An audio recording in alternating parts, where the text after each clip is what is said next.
അപ്പോൾ നമുക്ക് സുലേഖ അരിയുടെ ചോറിട്ട് കൊടുക്കാം. ഒത്തിരി ദിവസമായി സുലേഖ അരിയുടെ ചോറിട്ടിട്ട്.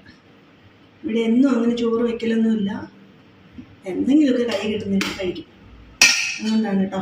അപ്പോൾ നല്ല ബീട്രൂട്ട് തോരൻ വെച്ച് കൊടുക്കാം.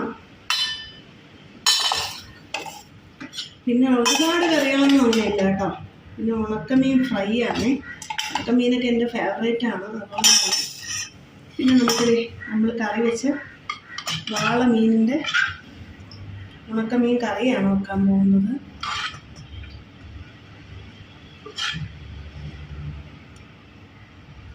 നല്ല പനിയൊക്കെ ആയിരുന്നു സംഭവം, എങ്കിലും ഇനി ഒരല്പം തൈര് ഒഴിച്ചു കൊടുക്കാം.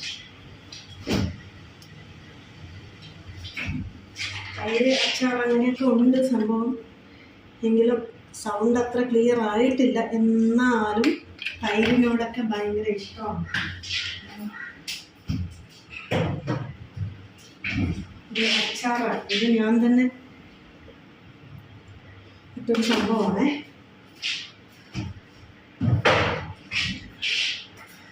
ഇനി നമുക്ക് ഉപ്പ് ചേർത്തിട്ടില്ല, തൈര് ഒഴിച്ചു പക്ഷെ ചേർത്തിട്ടില്ല. ഇനി നമുക്ക് ഒന്ന് കഴിച്ചു നോക്കാം. ഓ സദ്യ ചൂടാണ്, കറികളൊക്കെ ഇപ്പം ആയിട്ടേ ഉള്ളൂ. കഴിച്ചാലോ?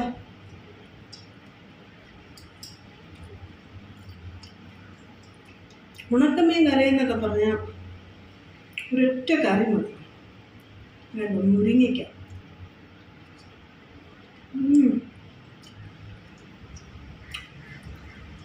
സൂപ്പർ.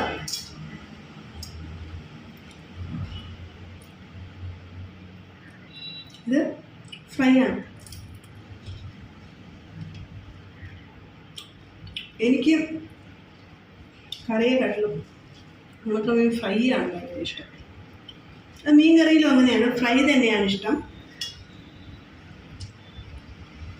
ബീട്രൂട്ട് തോരൻ അതെന്തുകൊണ്ടാണെന്ന് എനിക്കറിയില്ല കേട്ടോ, നിങ്ങൾക്കൊന്ന് പറഞ്ഞു തരാമോ? എന്തുകൊണ്ടാണ് ഫ്രൈയിനോട് ഭയങ്കര ഇഷ്ടം എന്നുള്ള കാര്യം?